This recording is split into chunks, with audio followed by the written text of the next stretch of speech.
wani sarki daga cikin sarakunan Saudiya aka ce shekararsa 17 yana bacci sai da na'ura. Irinmu ne nan da tuni ba a tsinke na'urar ka tafi lahira ba.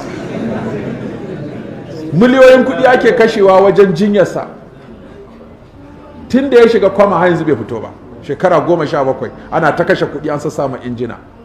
Har su kansu likitocin da ke kula da shi a canza wasu suka ce kai sun gaji haka ko a katse na'urar nan ne kawai a haƙure. Uban ya ce a'a, in dai ina da kuɗi akwai ranar da mu'jiza za ta bayyana.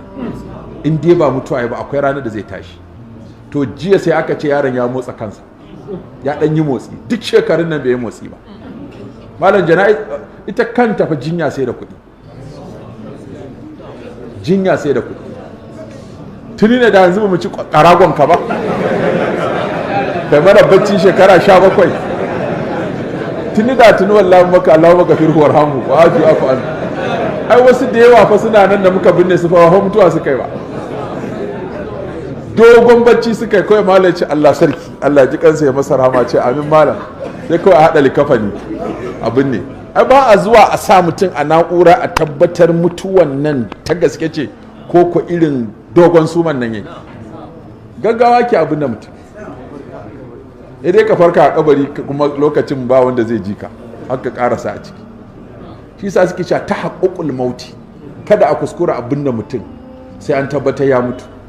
Da wai ku yanzu ya kuke ma gane mutum ya mutu ne.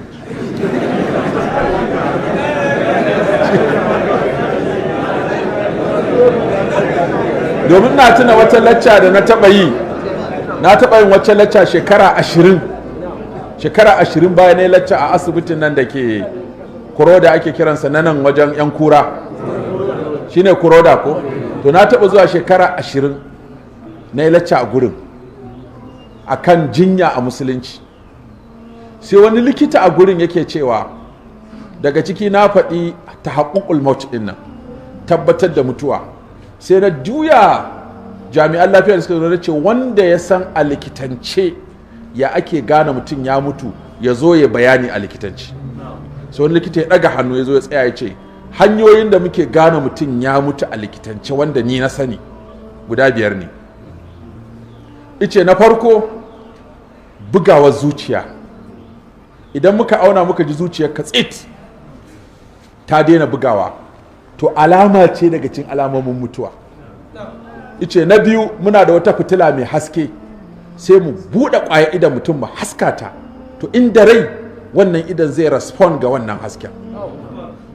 Na uku za mu duba circulating ɗin jini, cewa jini ya daina tafiya. In jini ya daina tafiya to alama ce ta cewa mutum ya mutu. Sannan na hudu muna duba sandarewar jiki. In jiki ya sassandare ya kakkame ita ma alama ce ta mutuwa.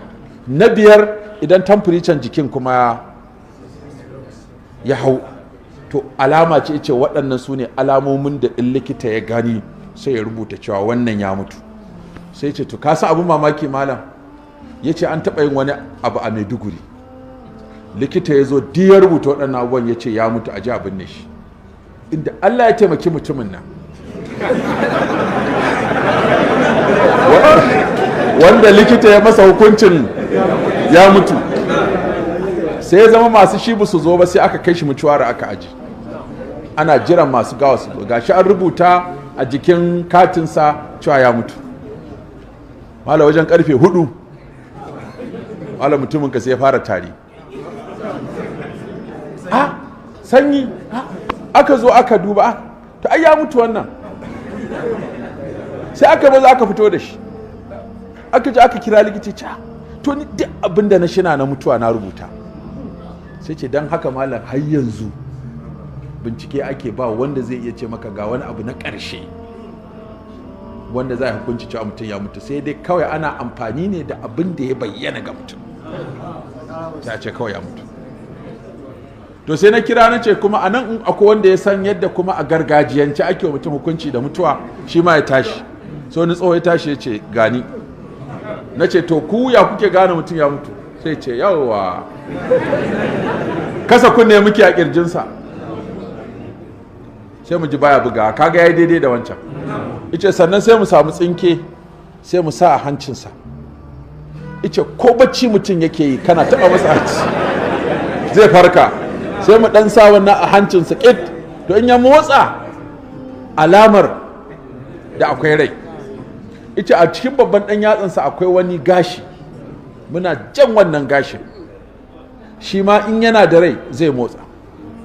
Ice mu ma ko muna amfani da jikinsa ya ƙame, idansa ya kafe, sai mu ce Allah ji kansa, Allah masa rahama, kira malam mudi a yanka likafani. Ashe abin yana buƙatar da saura har yanzu.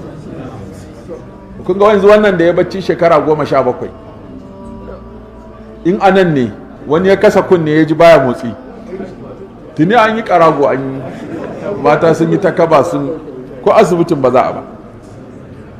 Shi yasa ka gode wa Allah da ya ka mutum, ya baka rai, kuma sannan ya ciyar da kai, shayar da kai, ya ce wakafana, kuma ya wadace mu, ya wadatar da mu, ya wadace mu. Allah ya wadace, alaisallahu bi kafin abdahu, Allah ya ishe ka.